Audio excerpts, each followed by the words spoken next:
اكتر سؤال اتطلب مني وهي اكتر حاجة انتوا عايزين تعرفوها، ازاي كابلات الانترنت بتتواصل مع بعضها ما بين الدول. ويا ترى فعلا هل ينفع يا مان دولة تستقل بالانترنت وتبعد بقى عن بقية الدول؟ وكل الكلام ده كله واكتر من اكتر الاسئلة اللي اتطلبت مني على جميع منصات السوشيال ميديا. وفعلا بصراحة لما بحثت لقيت محدش خالص متكلم عن الموضوع فدوت ان شاء الله باذن الله اللي انا هعرفه لك بعمق، وهعرفك هل ينفع دولة تستقل وليه اصلا ما ينفعش دولة تستقل. هو دوت اللي احنا هنعرفه في الفيديو دوت. قبل اي حاجة كده صلي على النبي ويلا بينا نبدأ.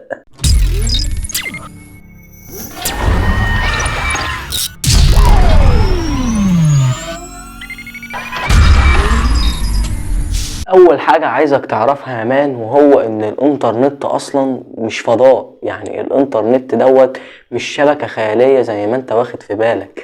ده هو معتمد باكبر جزء ممكن على الجزء المادي، يعني هو مش فضاء، يعني هو مش موجات لاسلكية وخلاص. لو انت عايز تعرف الانترنت بيشتغل ازاي فالفيديو دوت هينفعك جدا عشان خاطر يعرفك النت بيشتغل ازاي. هو يعتبر الجزء التاني من الفيديو دوت، هو اصلا الجزء دوت علشان خاطر نبدأ كده نخش على طول من غير ما اقولك ايه ديت اصلا. الكابلات الارضية ديت يا مان هي اللي بتمتد ما بين المدن ومراكز البيانات اللي مسؤولة. انت عندك كمان اكتر من 400 كابل بحري بيكونوا متصلين يا باشا ما بين القارات. دوت معناته ايه؟ معناته عشان خاطر كده الانترنت دايما سريع. سيبك من عندنا احنا في بقية الدول برضك العربية، الانترنت برضك يا باشا بيكون سريع. دوت معناته ايه؟ معناته ان انا بقولك ان في اكتر من 400 كابل يا باشا متصلين ورابطين كده ما بين القارات. دوت بيخلي استخدام الاقمار الصناعية اللي انت مفكر ان كل حاجة يا باشا معتمدة عليها بيكون استخدام قليل جدا، او في المناطق النائية كل الكلام ده. عندنا برضو حاجة كده يا مان اسمها مراكز تبادل الانترنت.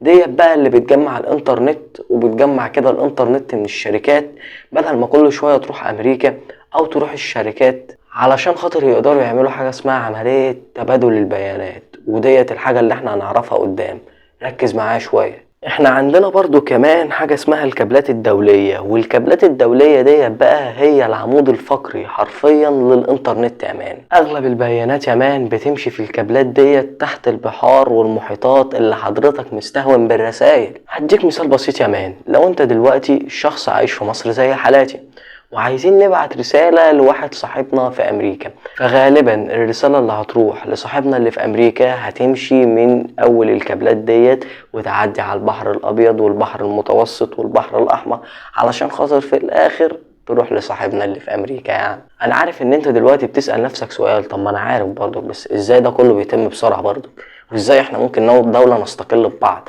هقول لك سيبني ماشي معاك واحدة واحدة بعد اذنك، وبلاش الاستعجال اللي فيك ده عشان خاطر تفهم كل حاجة. يلا بينا. خد بالك برضو بقى يا مان ان الكابلات ديت بتكون طولها الاف الكيلومترات عشان خاطر لحسن تكون فاكر ازاي بتوصل ما بين القارات. وبيكونوا يا باشا عاملين احتياطاتهم علشان خاطر لو حصل تلف او حصل اي حاجة تقطع ما بين الانترنت، لان الانترنت لو قطع دقيقة هتحصل كارثة. واخد بالك؟ دقيقة واحدة بس في ملايين البيانات كده بتنهار. وان شاء الله باذن الله هنعمل لك فيديو مفصل يعني لو الانترنت قطع 10 دقايق ايه اللي ممكن يحصل عن العالم كله. واخد بالك؟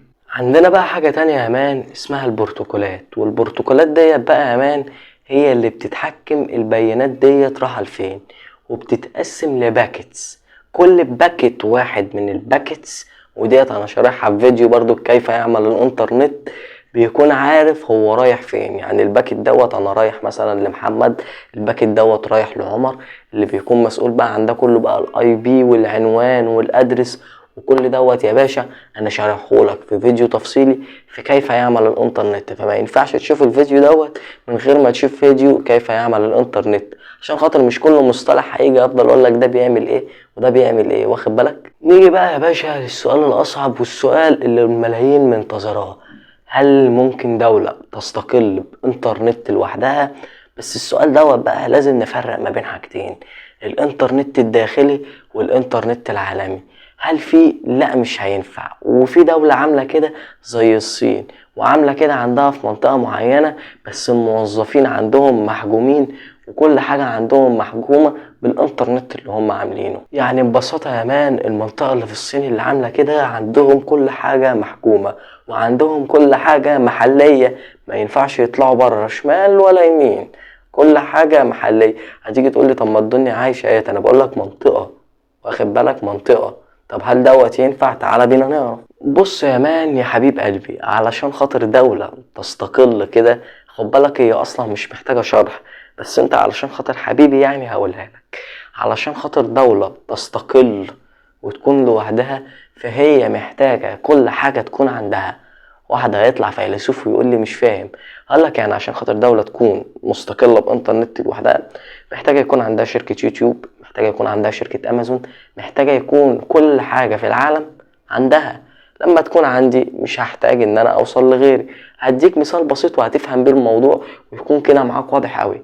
انا دلوقتي قاعد في بيتي اهو، بيتي اللي انا بكلمك منه واللي انت بتشوفني منه، ماشي؟ انا دلوقتي قلت انا مش هنزل الشارع ولا هشتري حاجة من السوق، عايز كل حاجة تكون موجودة هنا. فانا هضطر اعمل ايه؟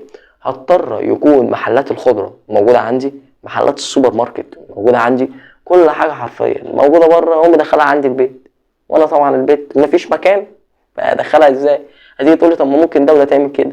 هقول لك ماشي، طب والمليارات اللي بتدفع؟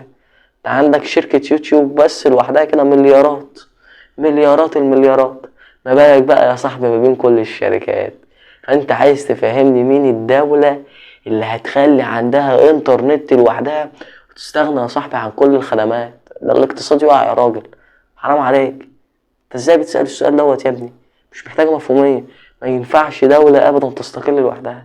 احنا محتاجين للخدمات اللي حوالينا، ومحتاجين يكون في اتصال وتبادل ومشاركة خدمات، محتاجين نعرف التكنولوجيا بتتطور ازاي، محتاجين نعرف علشان خاطر الذكاء الصناعي عندنا كل مدى بيتطور. ازاي يا صاحبي هنستغنى بعيد عن الخدمات؟ ازاي؟ فهمني كده وهاتلي عقل ومنطق.